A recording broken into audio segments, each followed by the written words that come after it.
پاک پتن میں کس حد تک متاثر ہوا ہے سیلابی صورتحال سے؟ اس وقت جب ہم بات کر رہے ہیں آپ کیا صورتحال دیکھی آپ نے؟ جی، پاک پتن کا یہ جو دریائی علاقہ ہے، دریائی بیلٹ ہے، یہ تقریباً 80 کلومیٹر کی دریائی جو بیلٹ ہے جو سیلاب سے متاثر ہوئی ہے، تو وہاں پر ڈپٹی کمشنر تو آصف رضا ہے، انہوں نے 12 جو ہے فلڈ ریلیف کیمپ بھی لگا دیے ہیں اور ریسکیو کی 16 بوٹ جو ہے لوگوں کو ریسکیو بھی کر رہی ہے۔ اب یہاں پہ سب سے جو اہم بات ہے وہ یہ ہے کہ جو لوگ ہیں وہ انخلاء کرنے کو، وہ نقل مکانی کرنے کو تیار نہیں ہے۔ تو آج پولیس کے دستے، ڈپٹی کمشنر، اس کے ساتھ دیگر جو محکمہ کے ملازمین ہیں، وہ لوگوں کو وہاں سے انخلاء کے لیے انہوں نے آج مجبور کیا کہ اپنا علاقہ چھوڑ دیں، کیونکہ سیلاب تو آ گیا ہے، لیکن سیلاب کے ساتھ ساتھ وہاں پر جو آبی جانور ہیں جن میں سانپ بچھو وغیرہ ہیں، تو ان کے ڈسنے کا ان لوگوں کو خطرہ تھا۔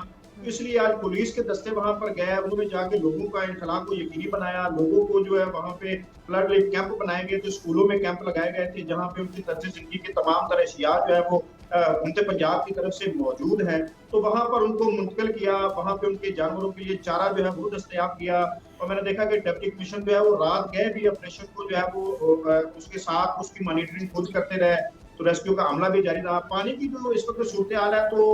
جو ہیڈ سلیمان کی ہے اس پر 1,03,55 کیوسک پانی جو ہے وہ اس کا اخراج جو ہے اس وقت ہو رہا ہے۔ پاک پتن سے جو پانی کا ریلا گزر رہا ہے وہ بھی تقریباً 1,00,000 کیوسک سے زائد کا ریلا جو ہے وہ اس وقت پاک پتن سے بھی جو گزر رہا ہے۔ تو حکومتی امداد تو ایک طرف ہے، حکومتی امداد تو جاری ہے، لیکن لوگ جو ہے وہاں سے انخلاء کرنے کو تیار نہیں ہے۔ پاک پتن کی یہ جو 80 کلومیٹر کی دریائی بیلٹ ہے، اس پر جو ہزاروں کی تعداد میں لوگوں کی